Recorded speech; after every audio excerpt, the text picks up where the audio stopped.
I looked at her and I knew right away that she was going to be my enemy for the next few months, just like all the others were. Her name was Ava. She looked stunning with her good-looking features and amazing athletic body. She obviously takes care of herself. But no, I won't let her get close to my dad. You see, my dad is rich. And by rich, I mean he could afford renting an entire island for 2 weeks just to relax. And no, he didn't inherit any of his money. He worked his way up from an ordinary salesman to a well-respected CEO who owns multiple companies.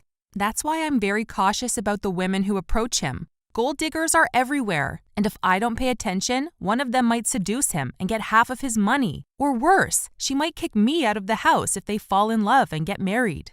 Oh, you're asking about Mom? Mom passed away when I was 8 years old. She had cancer, and when the doctors found out about it, it had already spread throughout her body. It was too late for chemotherapy or any other treatment. Both Dad and I were devastated after her death. And here we are. Dad brought Ava with him. He looked happy when he introduced her to me. Hello, Caitlin. Come meet Ava. She works in fashion, and we may have business together. Ava smiled and said, Hi, Caitlin. I heard so much about you. Nice to meet you. I didn't smile back. I just stared at her with utter aversion. So Dad already told you about me? Ha! A whole minute of awkward silence passed while I was picturing her getting chased and bitten by my dog Jojo. This is nice. But then I had a fake smile on my face and said, Oh, really? Nice to meet you too.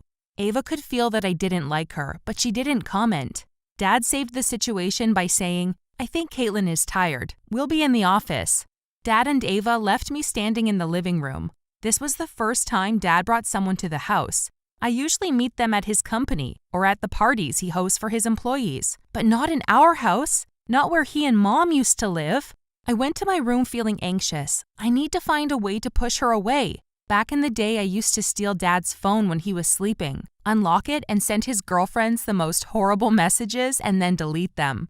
Yeah, I knew his password. It was Mom's birthday, of course. And it worked. Dad wouldn't know why they broke up with him. He was so confused. Things went like that for a while until he caught me once. He yelled at me for not respecting his privacy, and since then, he locked both his room and phone. I woke up the next day and went to the kitchen to make some pancakes for Dad and I. To my utter shock, I found Ava drinking coffee there. Did she spend the night here? What the hell? Oh, now it's war. I asked her, Oh, good morning. Do you want some pancakes? She was surprised to hear my suggestion, but she said, Yeah, sure, why not? I started making pancakes, but I divided the batter into 2. The one for my dad and I was plain old delicious pancakes, but the second one I put lots of salt in it. I tasted it and it was gross. Dad came in after a while. He too was surprised to see us both in the kitchen. I told them that I'll be bringing their breakfast. He was suspicious of me, but he didn't say anything. I told them with a fake happy tone, Go sit in the living room. I'll bring breakfast to you. And so I put the pancakes on plates with 3 glasses of orange juice. Ava's cup was garnished with a bit of black pepper. She needs to know what being shady tastes like. We started eating and I watched Ava's face turn into utter disgust. She choked when she ate the pancakes, and when she drank the orange juice, she started coughing hard. She almost spit her drinks out. I was laughing hard inside, but I just had my poker face. I watched Dad panicking, asking her, Are you okay? Is there something wrong with the food? I looked at her, daring to say something, but she kept quiet and said, No, honey, it's just my stomach. I'm going to get ready. She left the table while Dad and I kept eating. I was irritated that she didn't do anything, but that only meant that I needed to raise my bar and pull out my big guns. So from that moment on, I started messing with Ava at every chance I got. When Dad went out with her, I called him and pretended to be sick. When she's at the house, I would listen to loud music, spill the drinks over her dress by mistake, or even get on her nerves by asking about her exes. And she endured it all. That woman was cold as ice.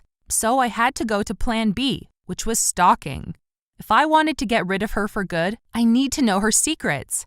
So one afternoon I went to the company where she worked and waited for her until she finished her work. Then I followed her to her house.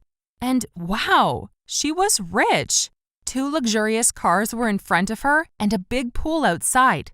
Wait, did I pass judgment too fast? Maybe she's not a gold digger after all. But while I was watching her, I saw her get out of the car with another man. He was super hot and attractive. Gotcha! I need to take pictures of the cheating that is about to happen and show them to my dad. They were still talking outside as I was figuring a way to enter the house. I noticed that the kitchen's back door was open, so I sneaked in before them. Her house was huge. I got out of the kitchen and found stairs leading to the second floor. I climbed up them and I found a big wooden door with Ava's name carved on it. Oh, so that's her bedroom. I went in checking everything. Her room was more like a royal suite. A big queen bed, fancy carpets, and wow, a huge closet. How many clothes does she have? But I couldn't keep exploring because I heard their footsteps getting closer. I panicked. I opened the closet and luckily there was a bit of space in the bottom shelf. I squeezed myself in and waited. I kept the closet's door slightly open to see what's about to happen, and my phone ready for taking pictures. Ava and the hot guy came into the room. They were still talking. Then she came close and hugged him tightly. I took 2 pictures and waited for what's about to happen. But surprisingly, nothing happened. She hugged him, then she gave him a few papers that were in one of her drawers. The hot guy left, and Ava stayed in the room. Ava changed her shoes and put on her PJs. Then she opened a little cabinet next to her, which turned out to be a refrigerator. She got out some snacks and drinks. Oh shoot! Was she planning to stay here the whole night? How am I going to get out of here? I need to wait for her to leave. Time passed and I was still watching her. I got super hungry and tired. Finally, around midnight, she turned the lights off and went to sleep.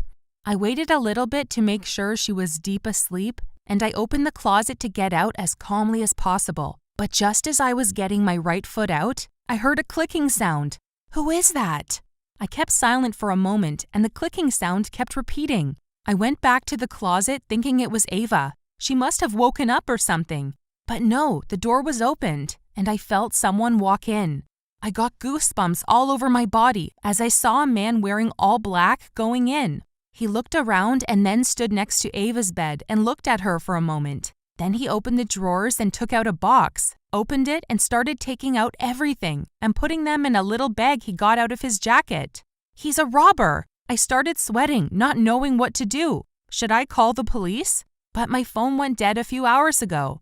Should I wake her up or keep it cool until he goes out? But I didn't have the time to think about all of that because the robber came straight to the closet where I was at. And as he was reaching his hand to open the closet over me, I screamed out at the top of my lungs, "Ava, wake up! A robber!"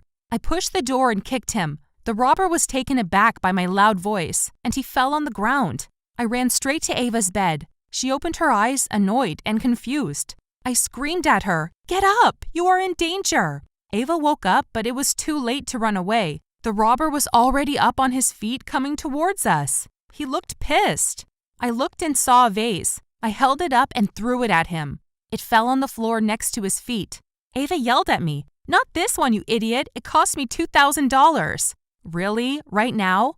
The robber walked towards us, and that's when Ava had her serious face on. She stood in front of me and asked me with a strict tone, "Stay behind me." And just like in movies, I saw her fight that robber. It was clear that she'd been studying martial arts all her life. She punched and kicked him like a badass. In 2 minutes, he was on the ground and she was sitting on his back. She looked at me and said, "Get the duct tape. It's on the kitchen counter." I was startled, but I said, "Oh, yes, coming." I ran downstairs as fast as I could and I got the duct tape. I knew where the kitchen was. I entered the house from the back door.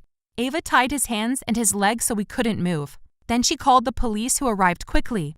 Ava was still talking to the police when Dad showed up. I burst out crying when I saw him. Dad ran to me looking worried and said, "Where the hell have you been? I was worried about you. I called you like 1,000 times. Oh, now he'll ground me. I started sweating, not knowing what to say, but I heard Ava's voice coming from behind. She was spending the night with me. You know we needed a girls' night out. I was surprised and I looked at Ava with eyes full of gratitude. Dad was suspicious. He didn't believe her, so he asked again, "Are you sure? She didn't bother you or something?" And Ava responded confidently, "Oh no, she actually saved my life. She saw the robber coming." Dad was silent for a while. He didn't know what to say. Ava left us again to check something with the policeman. And I said, "Hey Dad, I'm sorry for everything. It's just, I miss Mom. I burst out crying one more time. Dad hugged me tightly. Me too, sweetheart. Me too. At the end of the night, Dad and I got back home. I couldn't sleep before I sent a long message to Ava expressing how sorry I was and thanking her for what she did. I know that clinging to Dad was just because I was lonely and I needed to let my dad live his life like he deserves. Right now, Dad and Ava are getting ready to marry, and I'm ready to go to college. I feel so much better thinking about my future, not Dad and his relationships. Oh, about that hot guy? He was Ava's ex. He came to take their divorce papers. What do you think of my story? Tell me in the comments down below. Don't forget to hit the like button and subscribe to the channel for more videos.